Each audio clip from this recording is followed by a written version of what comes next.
Bismillahirrahmanirrahim. Assalamualaikum warahmatullahi wabarakatuh.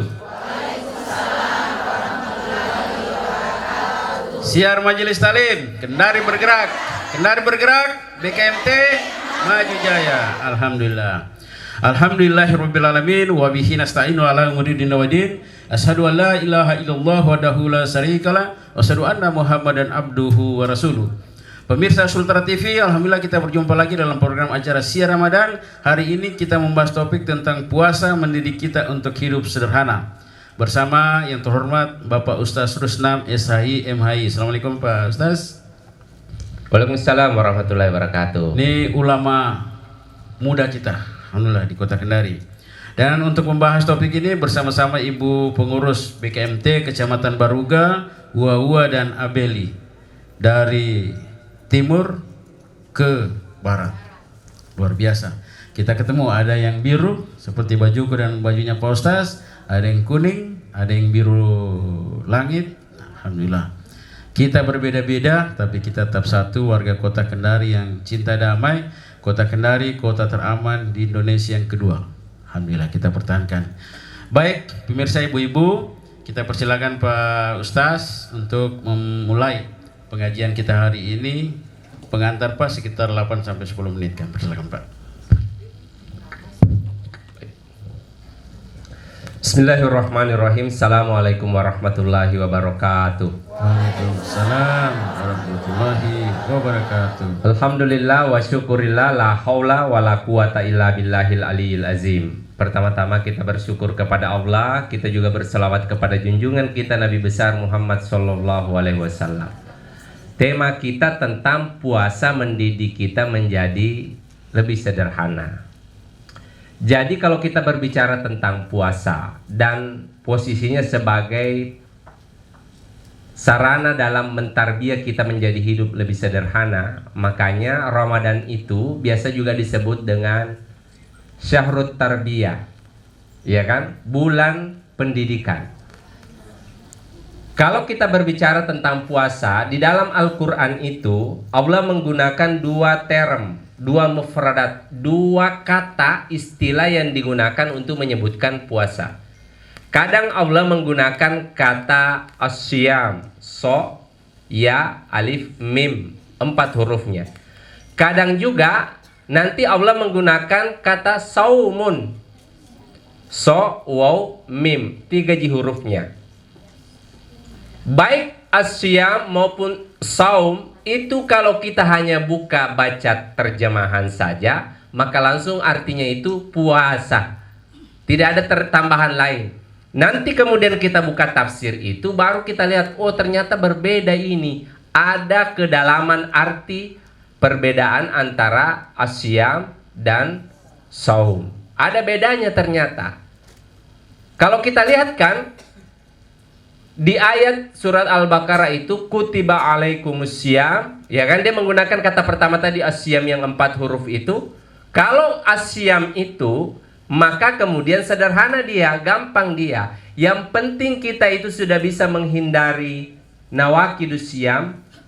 Ada kemudian 8 atau 9 pembatal puasa. Tidak memasukkan sesuatu ke dalam 5 lubang, 3 di atas, 2 di bawah. Anda usah perjelas, lubang apa itu Pak Ustaz? Nggak usah perjelas begitu, ibu mengerti saja. Pemirsa TV Sultra juga tahu itu, ya kan? Melewati al-jauf, tidak lewat tenggorokannya. Berarti kalau misalnya ibu hanya menjadi chef, celup tangan baru kasih begini, baru meludah, tidak apa-apa itu. Tidak apa-apa, tidak masalah toh. Jangan jadi tukang masak, tidak dites juga itu masakannya, 2 kali kok kasih garam, itu hancur kita yang sudah puasa siang-siang. Bapaknya bisa ngomel itu. Tidak kemudian memasukkan sesuatu dalam 5 lubang, 3 di atas, 2 di bawah. Tidak kemudian haid, perempuan tidak nifas, tidak melahirkan, tidak muntah dengan sengaja. Kalau misalnya mabuk ya tidak apa-apa ya, mabuk mobil itu. Tidak kemudian ibu-ibu, bapak-bapak ini pemirsa TV Sultra melakukan program BKKBM di siang hari karena sudah disiapkan di malam hari. Jangan juga tak lewa-lewa.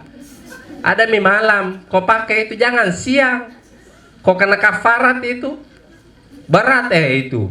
Memerdekakan budak. Tidak ada mie budak. Kau mau puasa 2 bulan berturut-turut. Tidak mampu ini baru 3 hari saja kau sudah cobi mie lagi.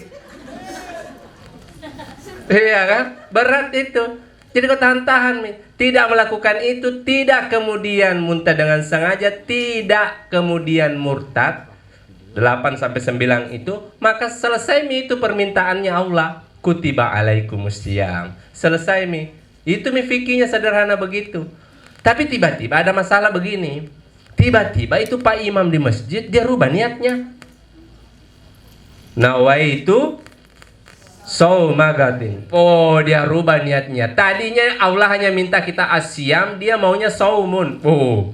Kalau saumun itu berarti merujuknya itu pindah dari surat Baqarah pindah ke berarti surat Maryam. Tatkala Maryam dia itu digosip, dibully sama kaumnya. Memang kau perempuan nakal, bisanya kau hamil itu tidak ada suamimu. Ditanya siapa anak itu? Siapa bapaknya?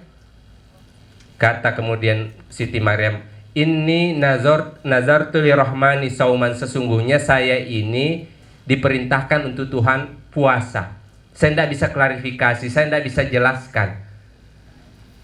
Kalau puasanya Maryam itu beda dengan yang tadi. Ini lebih tinggi dia. Kalau mintanya Pak Imam begitu, berarti kualitasnya tinggi puasanya Maryam. Bagaimana itu puasanya Maryam? Berat. Maryam itu puasanya la takal, tidak bicara. Dia tidak lagi berbicara dengan manusia dia. Makanya dia mengurung iktikaf. Memang dia di masjid itu, Masjidil Aqsa. Dia iktikaf di situ. Berat itu tuh tidak bicara dengan orang. Apalagi era seperti saat ini, tidak bicara dengan orang. Kayak orang bodoh-bodoh kita pergi saja di pasar.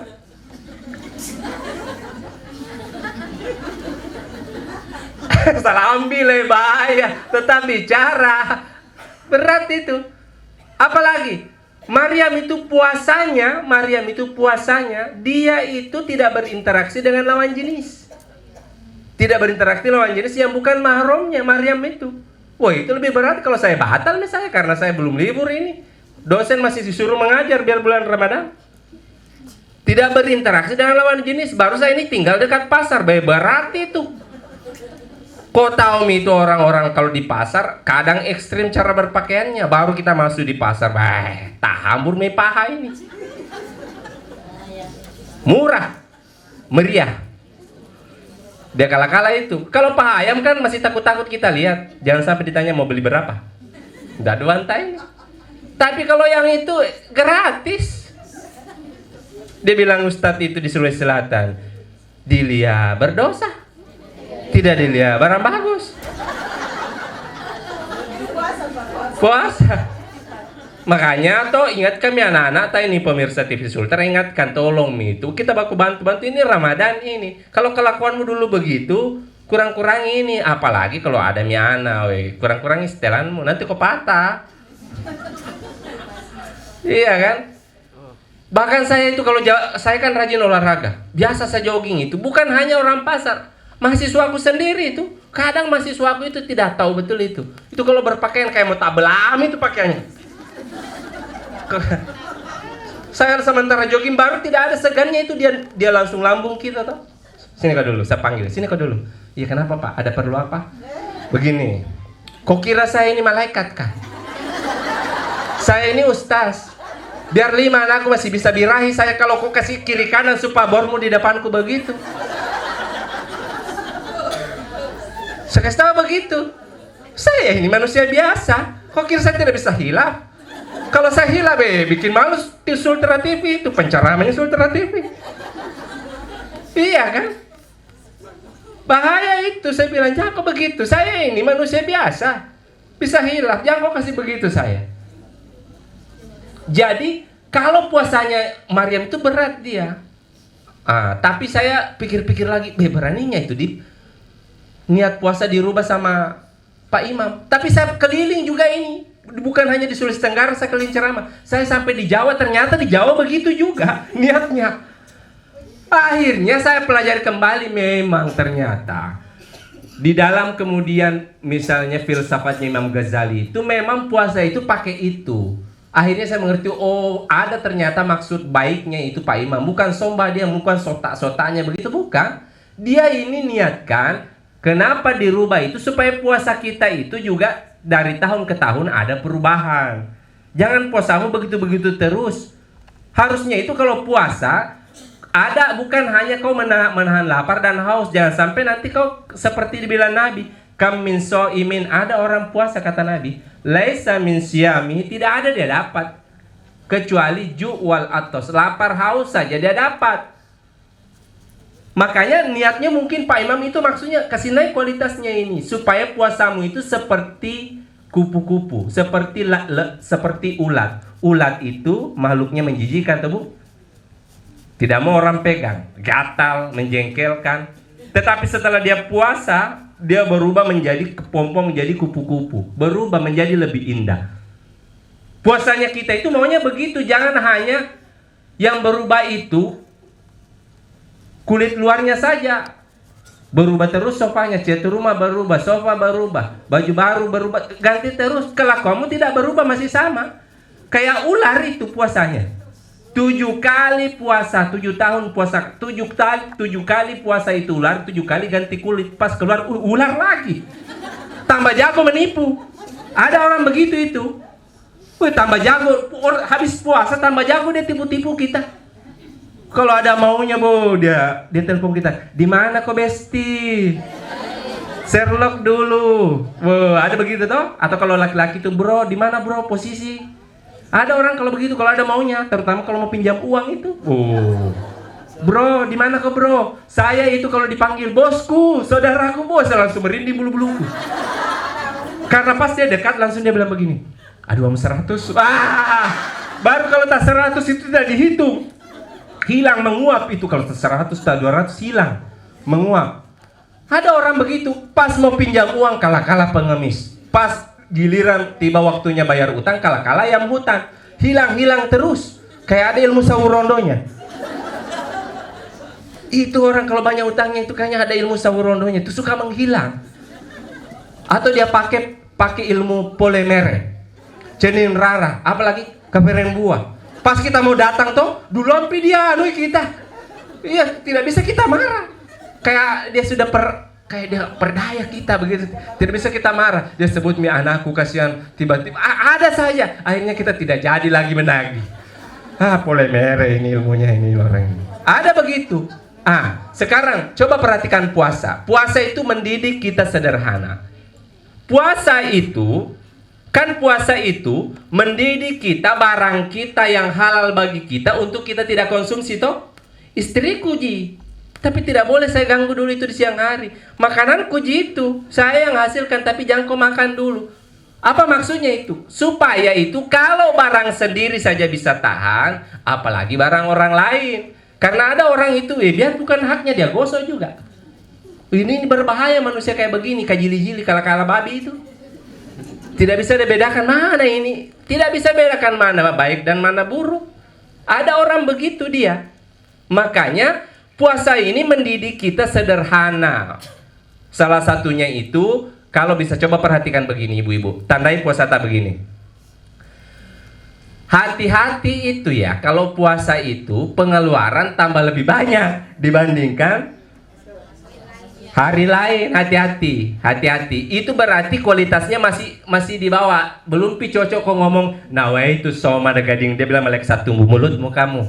Tidak cocok kamu makanmu lebih banyak kau makan. Memang kamu ini tidak puasa, kau hanya kasih pindah jam makan. Karena ada dalilnya Ustadz, katanya boleh tarawih di rumah. Karena dari kata raha, istirahat habis 2 rakaat istirahat. Ya tapi kamu sebelah kiri cendol, sebelah kiri es buah. Bagaimana ceritanya? Kamu itu balas dendam kalau sudah begitu. Jangan begitu kalau bisa. Tolong itu ya.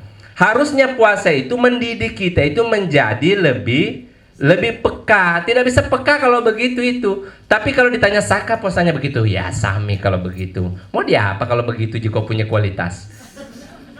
Kalau sampai di situ ya berarti puasanya puasa fikih saja dulu. Belum sampai pada puasa yang bisa membawa kita menjadi hidup lebih sederhana. Yang sederhana seperti apa kayak yang dimaksudkan, diinginkan itu? Maksudnya begini.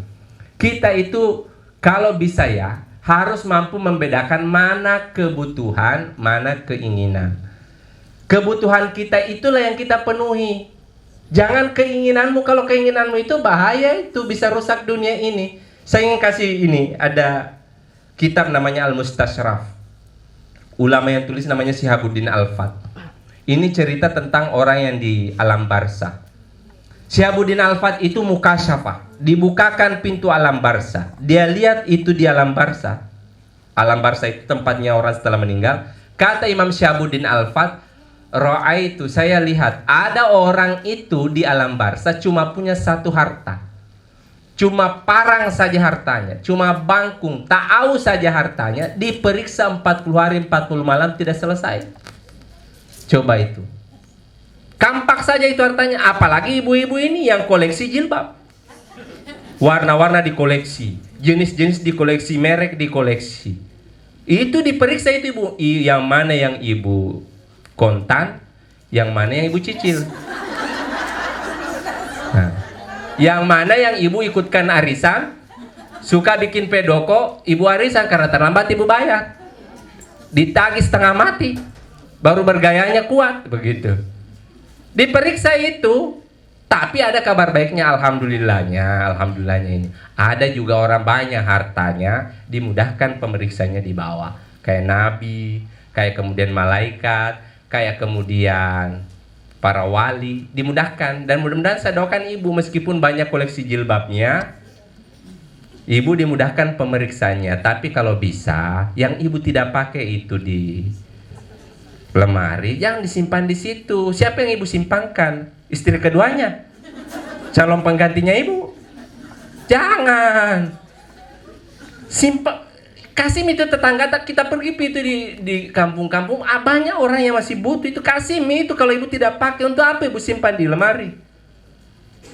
Jangan, supaya dia bermanfaat. Terutama kalau misalnya ada orang tua kita yang, misalnya saya meninggal ibu saya, seluruh pakaiannya yang bisa dibermanfaatkan saya kasih itu, teman-temannya saya kasih, sahabat-sahabatnya kasih, begitu. Jadi kita itu kalau bisa hidup sederhana. Dan sebelum ditutup saya ingin mengingatkannya, cirinya itu kalau kita itu selalu ingin menuruti hawa nafsu, keinginan kita. Keinginan itu tidak ada batasnya, kebutuhan ada batasnya, ya toh? Sama kalau makan itu, biar ibu kuat makan bagaimana? Tidak bisa ibu itu. Kalau ibu kasih penuh paling sampai di sini. Itu kalau ibu kasih lewat, ibu muntahkan kembali. Itu aturan Tuhan. Makanya Nabi bilang sepertiga saja, angin sepertiga, air sepertiga, udara sepertiga. Jangan sinonggi sampai di lehermu sini. Nanti kau muntah. Jangan. Cirinya itu nantinya kalau selalu orang memaksakan kehendaknya itu, dia tidak kemudian selalu memenuhinya itu dengan memaksakan diri. Dengan cara apa? Pasti berhutang. Ingat ya, pasti berhutang. Ibu boleh berhutang dengan catatan utang itu utang produktif, bukan utang konsumtif. Utang itu untuk usaha dan untuk kemudian perbaikan ekonomi, bukan untuk bergayamu, bukan. Karena kalau untuk bergaya, hati-hati, itu bisa nanti menyebabkan kita kehilangan kehormatan. Hutang itu menggelisahkan kalau malam dan menghinakan di siang hari. Kalau ada tamu lewat depan rumahku, bengkok punggungmu begini. Ada Pak Ustadz kayaknya, ada ke Pak Ustadz itu. Dan biasanya orang itu kalau ada utangnya, dia sempit jalannya karena di sana. Jangan nanti saya dilihat itu mama ibu anu deh. Nanti saya lihat ibu bubes ya, begitu. Sekembalikan kepada moderator. Ya, alhamdulillah, kasih banyak Pak Ustaz. Ibu-ibu, kita dapat ilmu ya. Dan alhamdulillah selanjutnya kita akan mengkaji. Saya berikan kesempatan ibu-ibu mau bertanya. Satu kecamatan satu. Tapi kita tutup dulu ya. Kita iklan dulu.